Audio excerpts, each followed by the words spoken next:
My name is Larry. I'm a mechanic. Welcome to Exxon F1, also known as from Lawon, Colum, Africa. First on the gist tonight, we're talking about Mercedes. In 2 races time, Mercedes will be bringing larger upgrades to Silverstone. That will be from 7th to 9th, I think, of July. Now, this is in the bid to close the gap to Red Bull, leading the pack already. Now, they still said they are bringing another package after the mid-season break, which will totally close the gap to Red Bull. Now, let's look at it. How have they really made them gains with the upgrades they brought to Monaco? Sincerely, those upgrades have worked fine. But have the upgrades performed well? To me, I would say not up to expectations. Well, some people will say, yeah, it has performed so well. It has brought them closer. They are now under 1 second. Forget about it. You are just dreaming. They are not under 1 second. Now, if you look at the Spanish race, you would see that they are still a little bit far apart.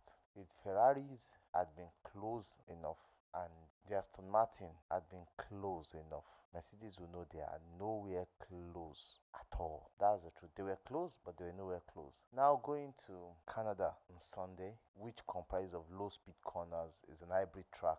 They didn't believe they would have performed that well, but with the upgrades they are still managing and the little tweaks they are giving is still working well, but they are still down 1 second behind. Because if you look at the race very well, when George Russell was suffering behind the Alpine of Pierre Gasly, he spent close to 12 laps behind Pierre Gasly, although he has damages on his car. But you can't compare the way he suffered with how the Williams, even without DRS, was able to keep all of them in a train. About 10 cars, Williams of Alex Albon was able to keep 10 drivers in his DRS drive train. None of them could overtake him. Now in the speed trap, the Williams of Alex Albon was 19.9 kilometers faster than the W14 updated or upgraded version of Lewis Hamilton, which tells us they're still having deficits. 19.9k is much in F1. In second, it is much. It's about, you saying 0.2 seconds. That's about 2/10.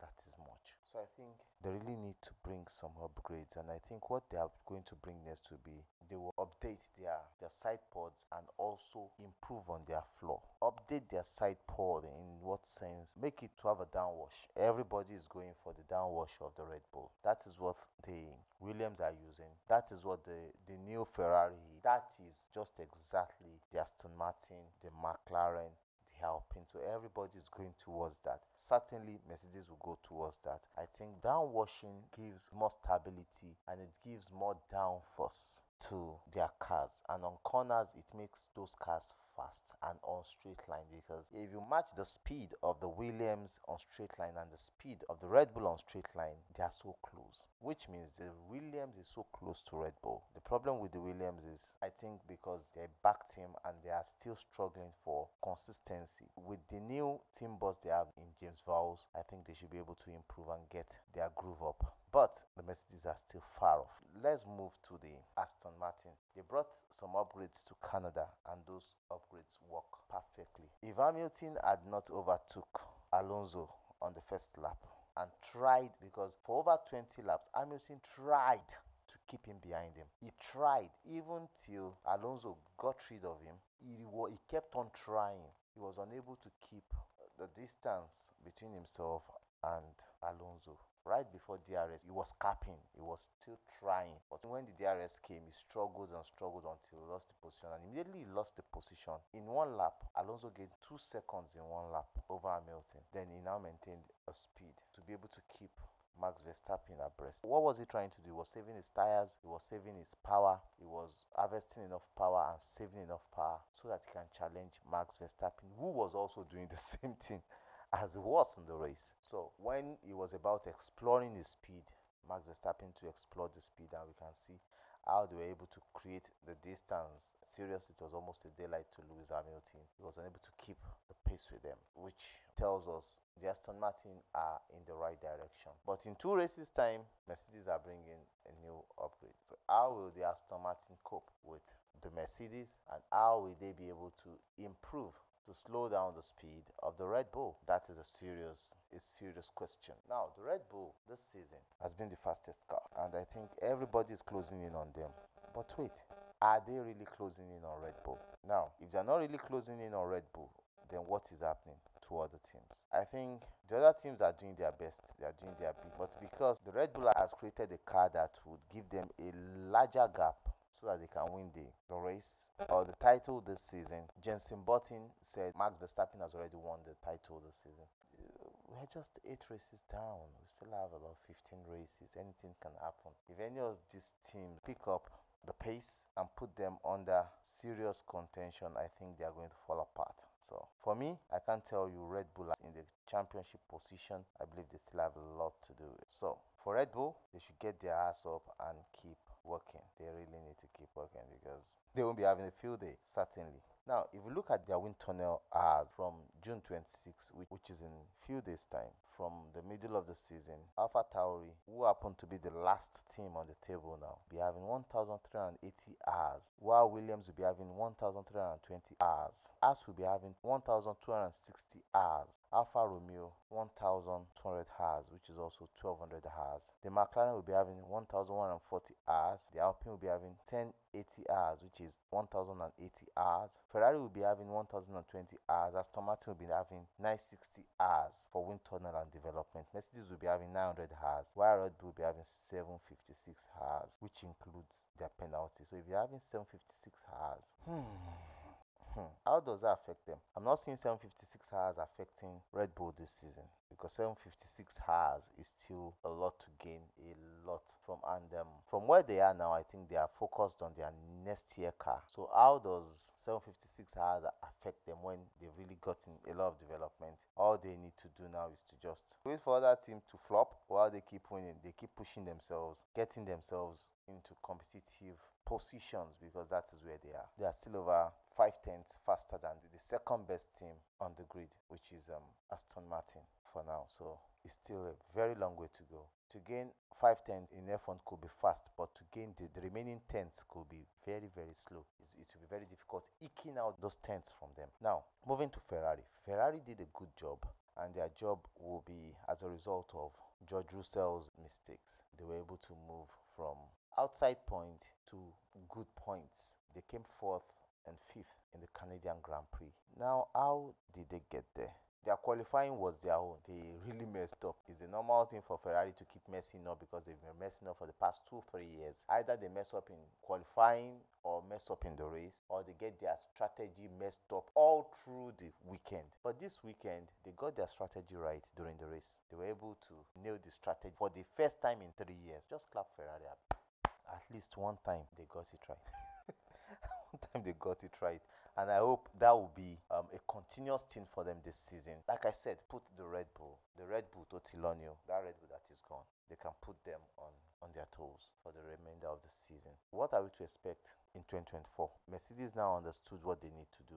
They'll be moving their chassis, they'll be moving the sitting position. They move so much forward as if they want to be riding on the tires of the F1 car. They will move it back. Now they understood what they need to do with their side pods, the floor, the vortexes they need to generate, because the vortexes now does not need to just recycle around the floor. They need to generate the right vortexes to push the car down. That's where the downwash is. They need to generate the right air vortexes, and that will give them a good place in 2024, which will make them competitive. Now for Aston Martin, they keep improving, and if they can get up from where they are this year and keep pushing, I think, to be very good and competitive 2024. For Ferrari, I think they're on the right path. They need to get their in-house, they need to get their strategy right. McLaren are getting closer, but they're still far off. Alpine are the next closest team. With the trajectory Alpine is now, and there are two drivers coming together to bring the force this season, I think Alpine are on the right path, and they are going to do well in 2024. So it might be a 5-horse race, possibly a 6-horse race. With the trajectory the Williams are going, they're the last team. They didn't bring any upgrade until Canada. They really struggled. They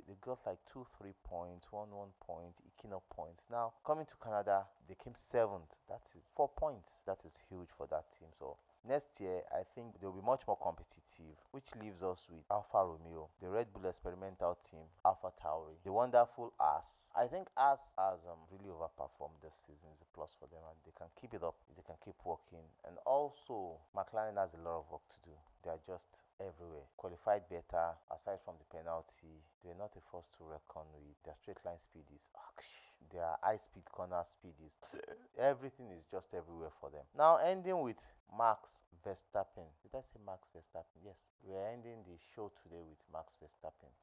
I would love to give a round of applause once again to Max Verstappen and to the Red Bull team. Why am I giving a round of applause to Max Verstappen and to the Red Bull team? They've done a good job this year. Since last year, they've been the team that has won the most races. This year, they've won all the races this year. Which race have Red Bull not won this year? Oh, I know the race they've not won this year. The one they've not run. That's the only race they've not won this year. Every other race that have been raced in F1 this year, Red Bull are taking it. So it's just their race. And it's a congratulations to them as they've entered the 100th club. They're the 5th team in the 100th club. They just got to 100 wins in F1. While Ferrari keeps leading, 242. In spite not really doing well in the last 5 years. Wow, 242 wins. McLaren not doing well in close to 10 years. Yeah, in close to 10 years they've not been doing well. They've won 183 races. That is great. Mercedes, with all their great performances, just 125. And Lewis Hamilton had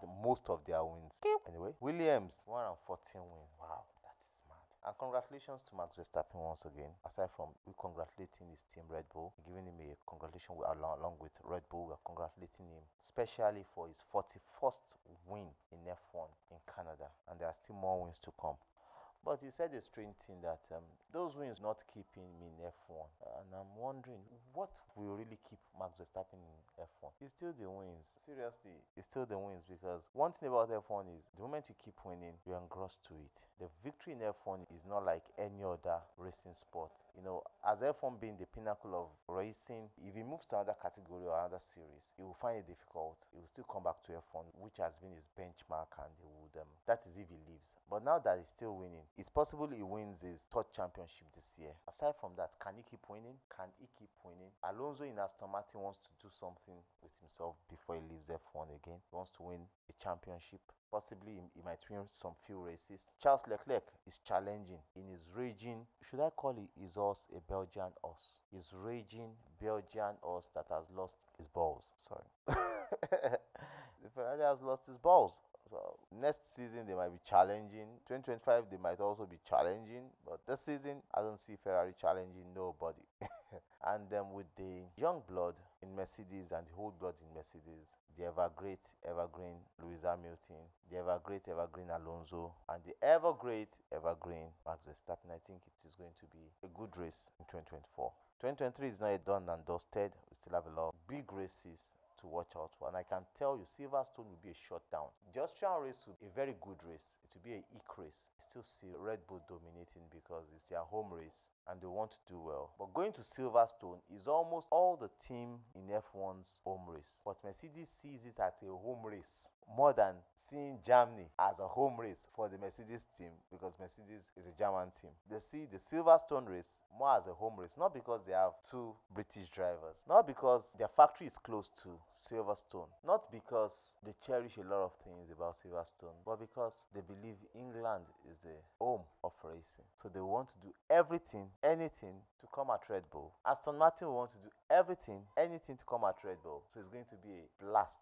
Forget about that. It's going to be a blast in Silverstone in July. And I can tell you, we are going to enjoy it. Keep sharing. Please subscribe to our post. We love you. We have a new friend in the house. We are in Nigeria here, West Africa. He provides internet for us. They provide the best internet around the mainland, and I know they are still moving to the highland and they are moving all around Nigeria. But for you to get internet on the mainland, contact Fibrad Telecom Limited. They get you sorted out ASAP. The best cable internet on the mainland, fiber, I think they get sorted out. We talk much about them in the course of some of our videos, but contact them, they get sorted out. Now, looking at the possibilities of those that will be coming back to F1 next season, I think I see Daniel Ricciardo coming back.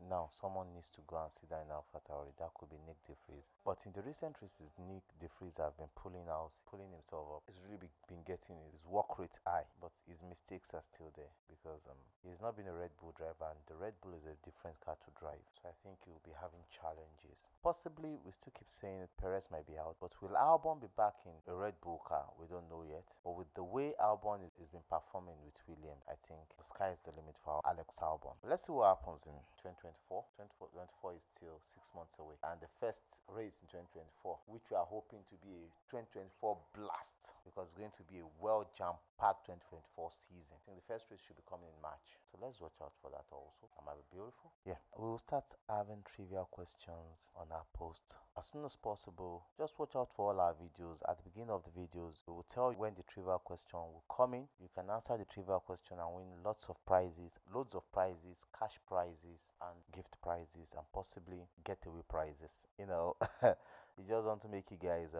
feel cool, and we want to appreciate you for always watching our channel, not just subscribing, and we want to keep your knowledge in F1 growing, and want to be part of the family, or to enjoy the family, because we love you. We are always there because you're with us, and we keep loving you. Keep subscribing, like, comment, share. We love you. Chill.